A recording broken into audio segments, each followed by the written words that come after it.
What? The This? reflections. Oh, okay. Yeah. Unless you wanted to read them now. Let's see.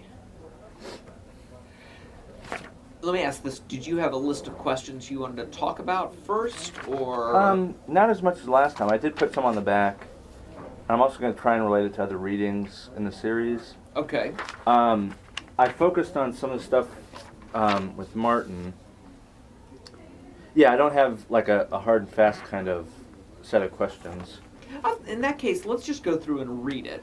Okay. And go through and read it, and then I'll stop you, and we can then talk more about the questions at the end. Okay, sounds good. All right. I tried to just regurgitate what I think the text was saying. I left out a lot. One of the things I tried to focus on. Summarize what the Yeah. text was saying.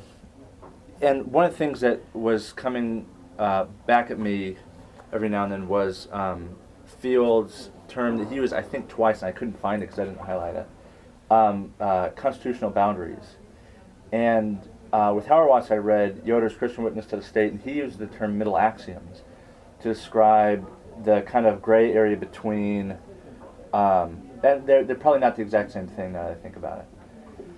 But middle axioms for Yoder are the gray area in between over-pragmatic precision and kind of the church's eschatological expectations. So somewhere between church and state, there must be some kind of, I kept calling it middle ground, but it may not be fair. And Dr. Hauerwas said that, well, Yoder really actually backed away from that, and Fields, like I said, mentioned it twice, but did use the same phrase.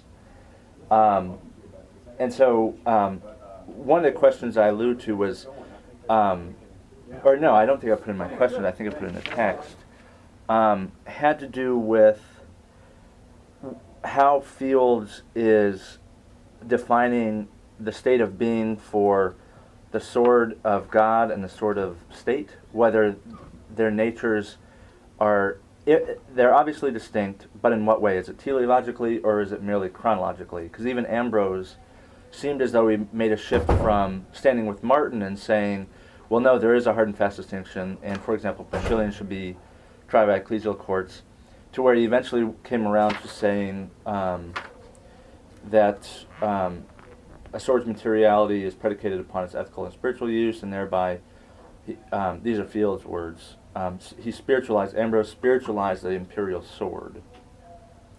And so, through the text, there seemed to be this distinction, but that the permeability of these boundaries wasn't exactly clear to me. I don't think it was for the church either. And so I was trying to figure out if there was a shift or if it was just something that was evolving over time. What is the difference between saying there's a shift and saying it's evolving over time?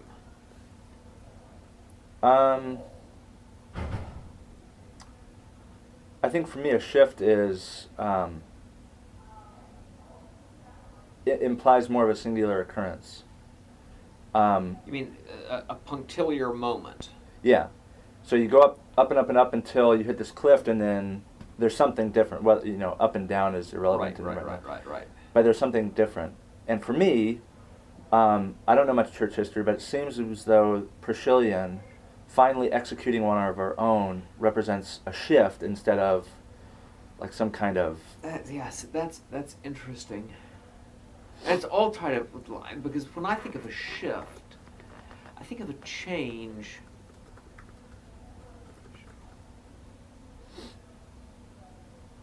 But I guess I always think of a shift as something that's less radical. But this may just be sort of, understand, we talk about a paradigm shift. Mm-hmm. And that implies something radical. Yeah. Well, I think the accusation that guys like Yoder get in saying, like, revolution seems to be much more like, and I think even Fields used the word Constantinian revolution and not Constantinian shift. And that to me, well, the accusation I kind of hear about Yoder is that, well, it just happened overnight. Where I'm finding now, and some of these are are interplaying quite nicely with CH 750 readings. Good. Homoousius and how some of these are playing out. But it's quite obvious it started a little bit earlier, like reading Tertullian and Origen. So it makes a little bit more sense, but it still seems to me it wasn't merely Constantine at Milvian Bridge, but also wasn't merely Priscillian, and yet something about those two events seem to constitute a pericope, where or maybe not a pericope, or those two things seem to suggest some kind of like limitation. Like before Constantine, there was something, and in the midst of these two events, we're trying to figure it out. And by the time we hit Priscillian, it's like, well, it's all out the window kind of thing. And so I wrote in my margins about Augustine. That's good. That's good. I think there's a way that there's a process of trying to figure something out, which then gets solidified once you get to a particular point. Or, if not solidified positively, at least some negative judgment that rules something else out has come into existence. So that you still have, so that there's a linear development. Well, I hesitate even to use the term linear, because that implies sort of progressive working out. But nevertheless, there is a process of figuring out what's meant that by the end of the process, there's something dialectical going on. Because you're definitely, the whatever things were in the thesis, it's different by the synthesis. Mm-hmm. So I think that's a reasonable way to think about what's going on. Yeah, that they're trying to work out this this new relationship, Constantine brings in a revolution. Things are really different, and yet some of the same issues were nevertheless afloat before him. Mm-hmm. But now that you have an emperor who is extending patronage to Christianity, it becomes different. It becomes you're talking about a different context for Christian relationships with the state than when you're in a context where the state is thoroughly pagan in a way that doesn't allow Christians to be a part of the state and maintain their Christianity without committing idolatry.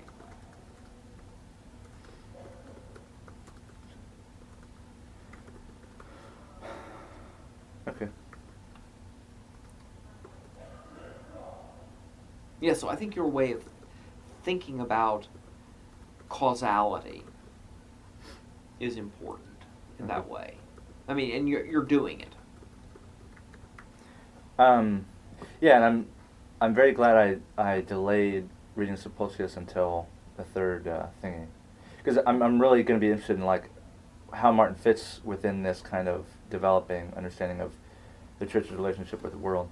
And one of my concrete questions in my mind was like, Yoder says that the Christian Church knows why the state exists better than the state itself. And even Fields suggests that the heathens thereby became the inadvertent instruments of God's justice, which doesn't sound too incredibly different from Yoder's thing, in witness to the state that bears of political authority are in spite of themselves agents of the divine economy, being used whether in rebellion or submission as agents of God's purpose. And that eschatology, I'm just kind of curious to hear your thoughts on that kind of, those assumptions.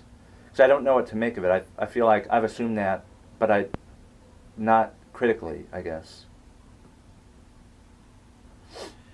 Let me take the first quotation. I think there's a way. I think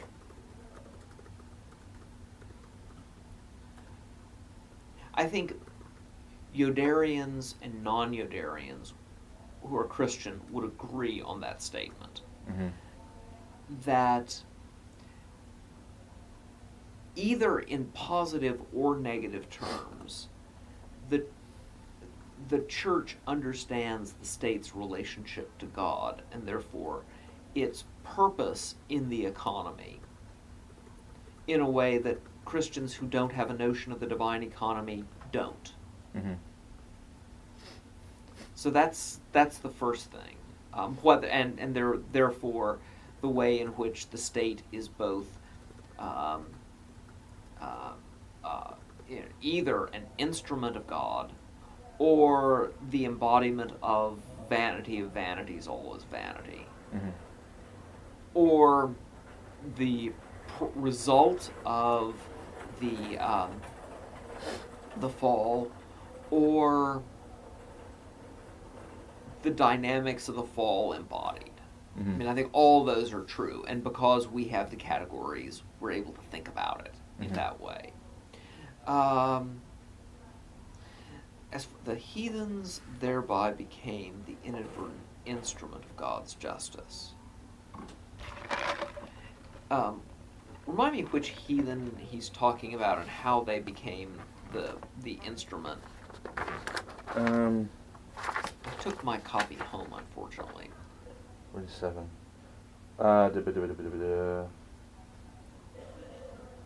He's speaking with Tertullian. Let me see, how far do I have to rewind? So one paragraph before that, although the pagans freely rejected salvation, they nonetheless feared the vicious consequences of their choice. As remedy for sin and souls for their concern, God therefore granted them the sword collectively so that individuals could not use it with impunity. Since heathens thereby became the inadvertent instruments of his justice, the grant prejudiced neither his eternal omnipotence nor their vicious freedom. The sword of violence functioned as the sword of justice, the avenger of violence. Yeah, my sense there is that. Yeah, I think the link you're making makes sense in that the heathen don't realize. They think they're operating either as instruments of the gods, Mm-hmm. the pagan deities, or they see themselves operating for nothing other than the glory of Rome. Mm-hmm.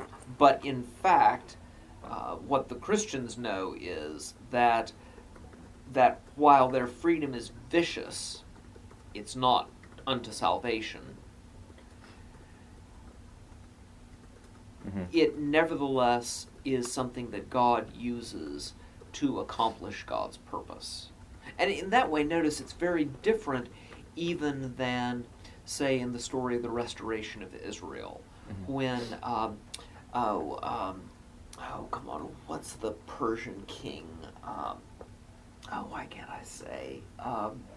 Who ends up restoring? Yeah. Cyrus. Yeah. When Cyrus restores, he's doing it because he believes, he's received sort of a vision. Mm-hmm. He believes it's God's will that the Israelites be sent back to Jerusalem. That's very different. That's a case of a pagan who does have a sense of, if you will, a divine vocation. But these folks are exercising power, and they don't see it as they don't realize that their authority is coming from God.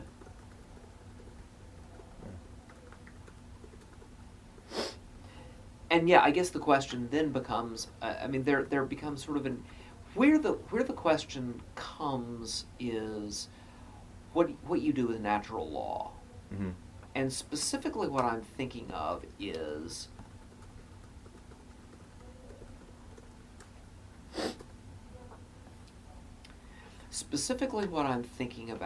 the question, do they have an idea? Are these pagans operating with an idea of justice? That while it is imperfect, because it doesn't have a knowledge of because it isn't founded upon the gospel, which is the fulfillment of, you know, the justice of Torah, or the justice of, that's inscribed in nature. It's an imperfect knowledge of justice. Nevertheless, it's not just, Thrasymachus's whim of, well, justice is just, the advantage of the stronger. Mm-hmm. But some sense of, okay. I mean, take someone like Marcus Aurelius. He has an idea of natural law, of the Logos, and that to live according to nature is to live according to reason. Now, he doesn't realize that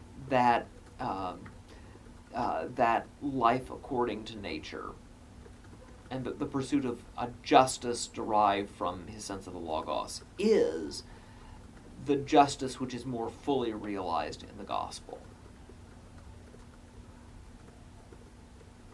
So he doesn't make that connection, and yet he has some idea of transcendent justice. Mm-hmm. Or, in other words, he sees himself submitting to the same justice that Christians submit to, except Christians know it in a fuller way. Mm-hmm. I mean, another way to put this is, it sort of gets at the question of the anonymous Christian. Mm-hmm. By pursuing the natural law, is one that comes from Christ, is one unintentionally or inadvertently following God, a follower of Christ? I think Hauerwas would say yes, particularly if they're engaging in the liturgy. Well, if they're engaged in the liturgy, that would, yeah. But I think he would say that the issue of the liturgy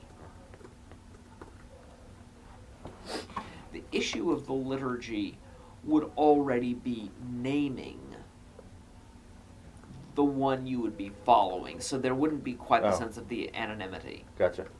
There's an interesting article, a lecture that he gave at Baylor on the subject of natural law. I asked him to give it to me, and I read it, and it's basically his critique of Gene Porter's use of natural law theory. Okay. And what he does in that article, and it's a very fine speech, is to say that Porter doesn't understand Barth on the issue of natural law. And she says, look, there shouldn't be that Christian ethics is simply a filling out of natural law. Therefore, there's continuity between natural law and Christian ethics. Mm-hmm. Whereas he's going to say, that we don't have a full knowledge of natural law, mm-hmm. that the only right understanding of the natural law comes from that which is revealed in Christ. Therefore, yes, the gospel is going to be different, is not going to simply line up with natural law, but is going to be different from what the world thinks it's doing when it's talking about justice. Okay. I think his essay is called something like "The End is Like the Beginning" or something like that. You might ask him for it. It's a good essay. And real briefly, what is, and he, Fields mentions Paul, therefore Paul can commend martyrs and yet condemn the sword. So how would, I don't want to get too deeply into it, but I am reading on martyrs with Stanley next. How would, what is God's will in killing his own? Good. Like, how is that not patently unjust? Okay. Here I think is the answer. It's not the sense that God wills. Okay. We're jumping ahead. I'm giving you a preview of what we're going to talk about when we talk about the cross. Okay. Anselm, ultimately you've got to get it. move it all the way back to Christ, who is sort of, the sort of the yeah. proto-martyr, the archetypal. Suppose Stephen's the proto-martyr, or the first martyr. Anselm answers the question that's put to him. Okay, did the Father will Christ's death? And it's a problem because, of course, yeah, you're right. It sounds as if that it is that the Father, in willing the death of the Son, is being unjust. Mm-hmm. And what he says, and I find it persuasive, he says, look, the Father did not will the death of the Son per se. What the Father willed was the Son's obedience and truthfulness. Back up. What did the Father, why was Jesus put to death? But he said he claimed to be the Son of God. So he's charged with blasphemy. Well, how could Jesus have gotten out of the crucifixion? It's easy. They didn't have a case against him. All he had to do was either keep his mouth shut or say, I'm not the Son of God. Deny the charge. Right? He's not saying he's Son of God. He's not committing blasphemy. Okay. However, because the Father required him to be honest, truthful about who he was, and faithful to what he was doing, to his identity as Messiah and Son of God, then he had to say, look, yes, you folks can't come up with two witnesses to confirm, but I'll tell you who I am. Yes, I am the Son of God, and you will see the Son of Man seated at the right hand, coming in power and glory. Right? So, what he wills is not the death, but the faithfulness. And the death is the consequence of his being faithful. Which, I think, also fits nicely with Paul's language of Christ as the new Adam. What was the fall of the first Adam? Disobedience, a lack of fidelity. What is the triumph of the new Adam, but that he is perfectly obedient unto God. So that's, I think, and therefore by extension, it's not that God wills the death of the martyr, but he wills the faithfulness of the martyr. Now the question, skip ahead. If God wills the use of the sword, what does that say about the martyr? I think the answer is God wills the use of the sword to punish the unjust. However, the vicious freedom of the pagan government is the unjust use of the sword to punish the righteous. But in punishing the righteous, the will of God, the righteousness of God is declared. And they are also revealing their own injustice. So this will get into Martin as well. Yeah. Where does that leave the faithful servant who is not martyred? The faithful servant who isn't martyred is nonetheless performing a witness. It's just not a witness unto death. Okay, and that's like the difference between white martyrdom and red martyrdom. Yes, exactly. Okay. So am I not alone in lamenting that we call martyrdom the actual event of death as opposed to one's life of faith? Yeah, I think you're. Yes, I think that's right. Even in Tertullian's time, by the Decian persecution, you see being imprisoned is sufficient to qualify one as a martyr. Okay. In other words, here's the way to think of it. There is a sense in which the whole of the Christian... what is martyr but witness? Mm-hmm. Therefore, the whole of the Christian life is bearing witness.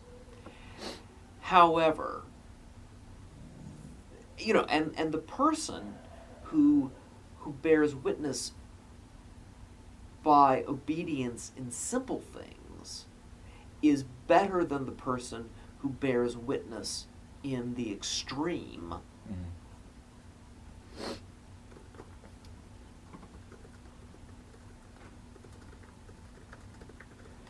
But whose actions, in fact, are not God's will. They're trying to show, the truth of Christianity by handing themselves over to be martyred. Gotcha. Okay. I probably said it, and if so, I apologize. Have I given you my essay on martyrdom? I don't know. Probably not then. Let me see if I've got a copy of it. Um, Because it touches on this point. Okay. I don't want to hammer it too hard, but it is something that's going to be in my mind when I read with Stanley. Sure. We're about halfway through, and I did want to get to just the bare straight historicity of some of this stuff. Yeah. Go ahead. I'm So- listening while I look. Okay. So there's this really intriguing challenge by Emperor Maximus to Martin. So Priscillian is propagating heresy. He's apparently, he's found out and condemned in some fashion. Yeah. And on the one hand, the text suggests that Priscillian is excommunicated, and I hadn't known that. I thought that, I didn't know what the context was for his excommunication. I thought only Martin and Ambrose did it, but I don't know, how exactly the papacy worked at that stage. So his challenge... Yeah, here we the go. papacy during this period is seen as authoritative, and sort of first among equals. Mm-hmm. It has a degree of primacy. Ambrose acknowledges that, and yet Ambrose deviates from. This is the case of the practice of foot washing. Mm-hmm.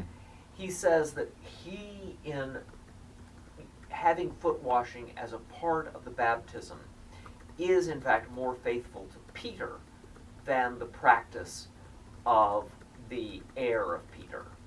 Mm. So that says that theoretically the Bishop of Rome has a great deal of authority. Or that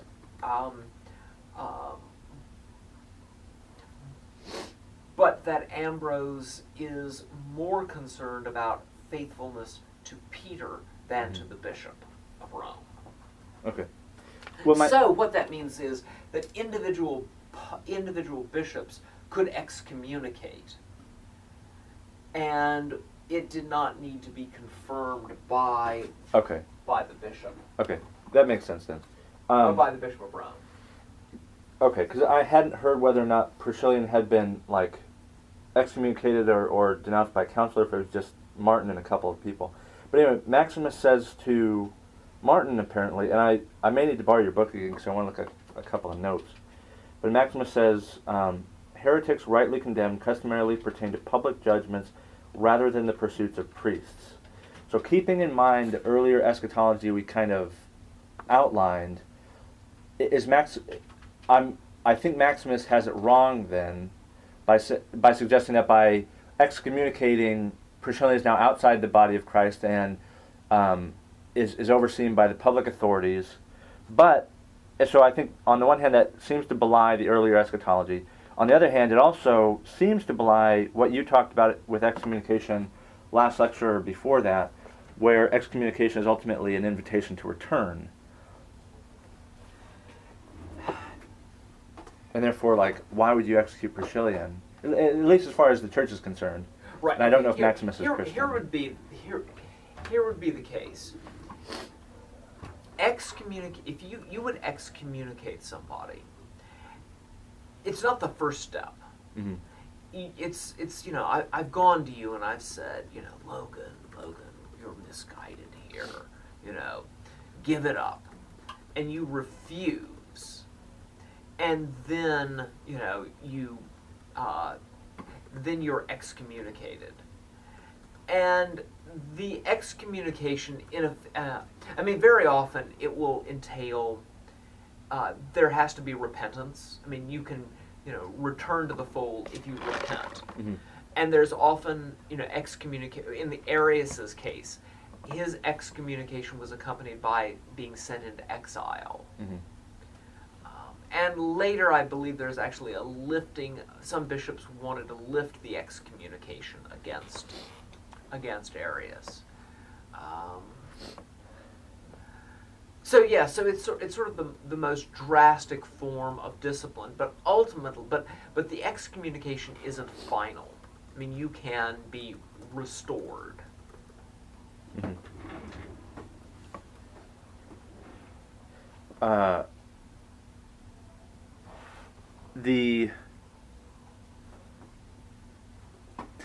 My concern is that it seems to be that these Spanish bishops took the same path, that, the ecclesial courts have failed, and so now we turn to the public. Right. And that assumption must have had some popular, backing because they succeeded. Yeah, I mean, it's a good question. When is an act? Hello. Come in. Hey, Right now. do you have a couple minutes later just to chat? Yeah. We're going to be finished at 3:30. Yep, okay. You want me to come by your office? Whatever's easier. Okay, we'll do. Okay. Thanks.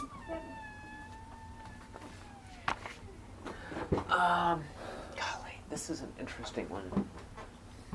Have you talked to Maria Dorfler? Not yet. Yeah, I think you should, just because she's doing so much with the issue of bishops and the Roman judiciary. I don't know if she's doing anything with the Brazilian controversy, but she would be a great person to talk to about this. Okay.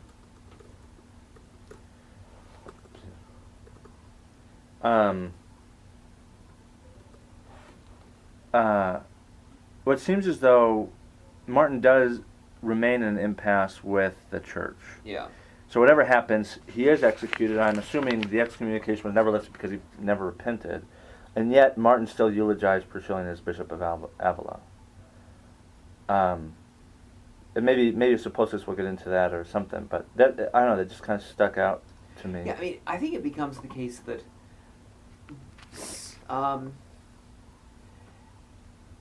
as not every bishop recognizes the excommunication, is imposed by another bishop. Right. So I'm wondering if this is part of that case. Yeah. This Okay. is one of those cases. Okay. One of the things also got me was Ambrose and who says this? On page 202, Priscillian, lest he be heard by our bishops, appealed to the prince, and it was permitted by our inconstancy. I think Field is saying Martin says this.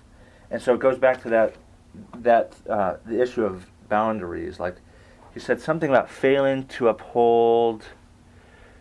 For Martin, however, even bishops who had not crossed this canonical line had failed to defend the line. Problems, jurisdiction, and duty remained.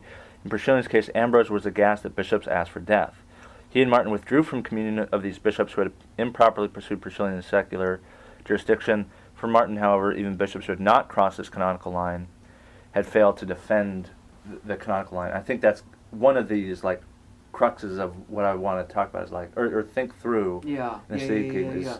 That canonical line, where does it exist, and what did Martin see, and Ambrose as well. What is meant by the term, by the canonical line? I mean, I assume that there is a statute in common law which says that only bishops that a bishop can be tried only by other bishops and not by civil authority.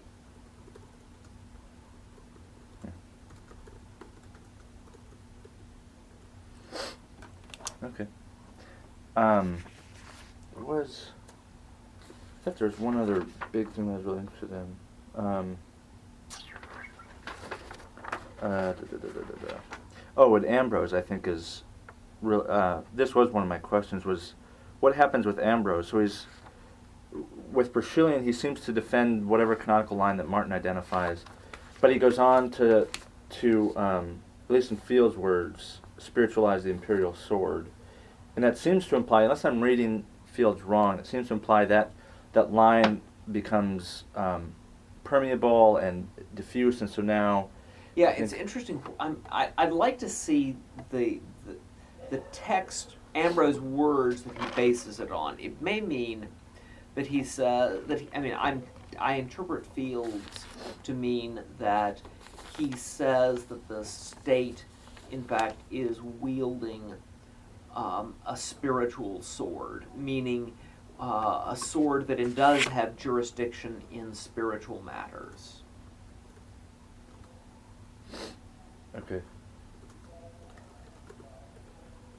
Well, is that improper for Ambrose, or is that totally cool? No, I think it's fine. The question would be... Yeah, my thing is like, isn't the spiritual sword only for the church to wield? I guess the question would be, in matters of religion, the state would be required to champion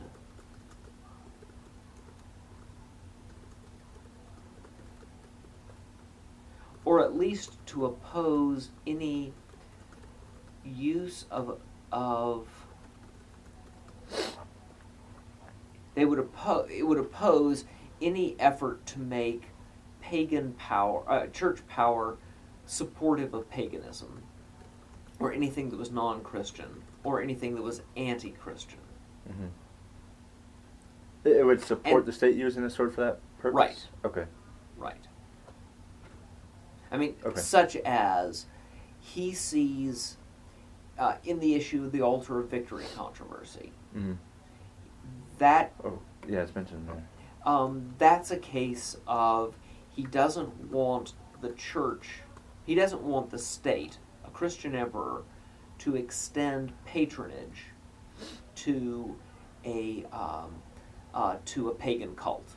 Okay. Because it seems then that the Christian emperor seems to be recognizing the legitimacy of that pagan cult. Okay. Likewise, he doesn't want to see money given for the rebuilding of the Synagogue. the synagogue at Kalinicum for precisely the same reason. So, in that reading, is Constantine being too permissive with his religious liberty reforms? Like, it seems to be something of privilege to say that, because the church benefited Here's from the it. difference. It means that Constantine, well, I mean, it becomes the big difference between allowing people to be to follow their conscience with respect to religion. Mm-hmm. Okay, I mean, you know that Okay. I'm not a Christian, and you don't compel me to act in an unchristian manner, or you don't compel me to be a Christian because that would be contrary to my conscience. Mm-hmm. But at the same time, you're not going to use your money to help me engage in unchristian forms of worship. So it's the difference between tolerating Mm-hmm. and, patronizing. Okay. He expects the spiritual sword to be used to patronize Okay. and to protect, and part of that being to protect Christianity.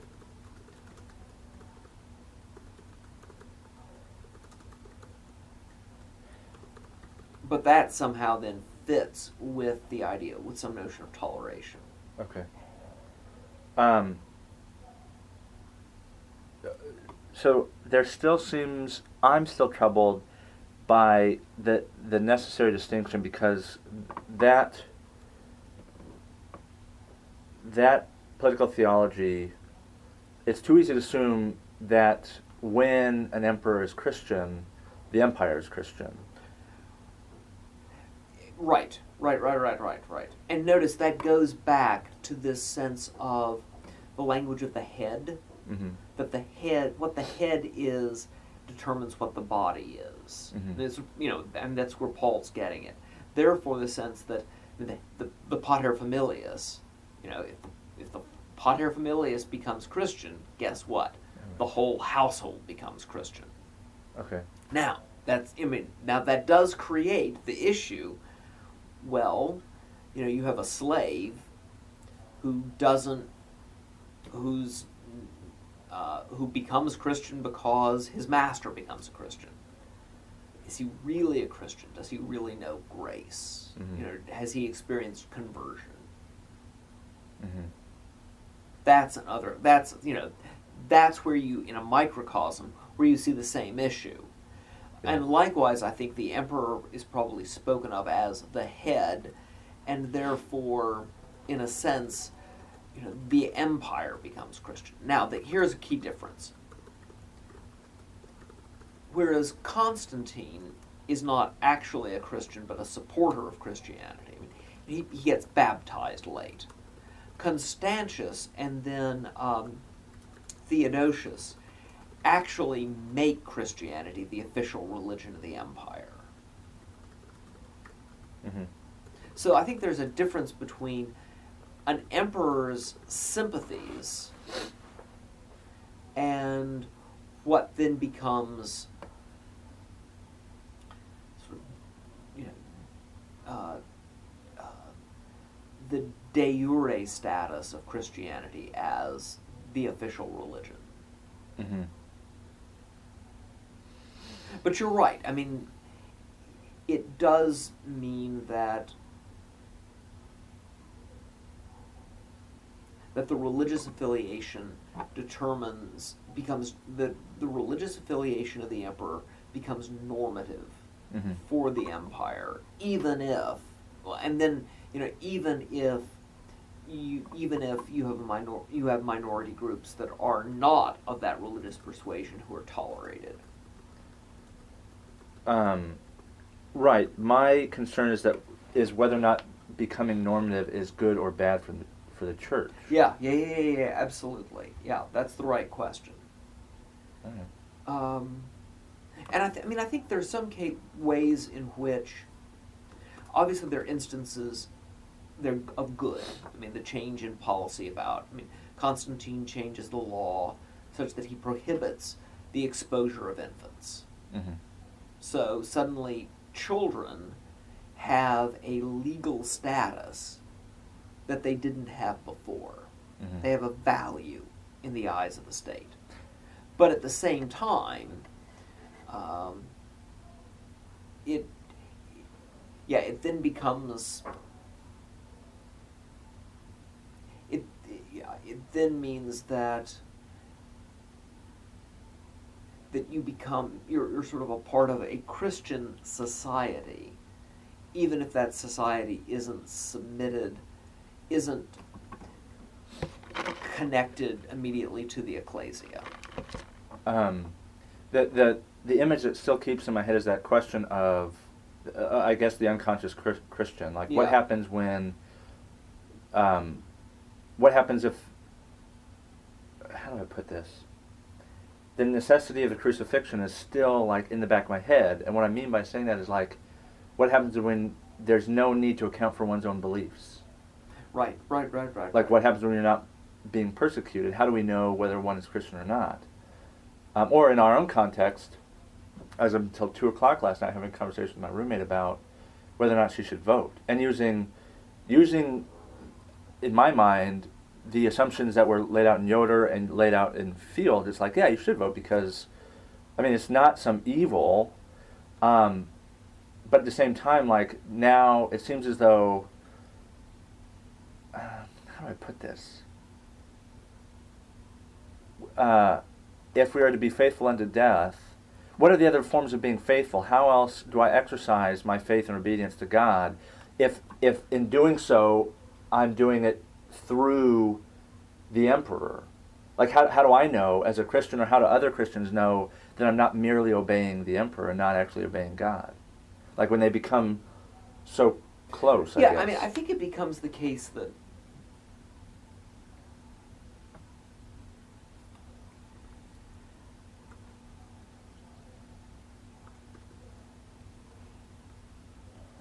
it becomes clear that it is God who is guiding, or that your actions are primarily obedience to God when there is the moment of rupture. Mhm. When Caesar says one thing, God says another, and I go with God. As opposed to Caesar says, I should not kill. I am refraining from killing.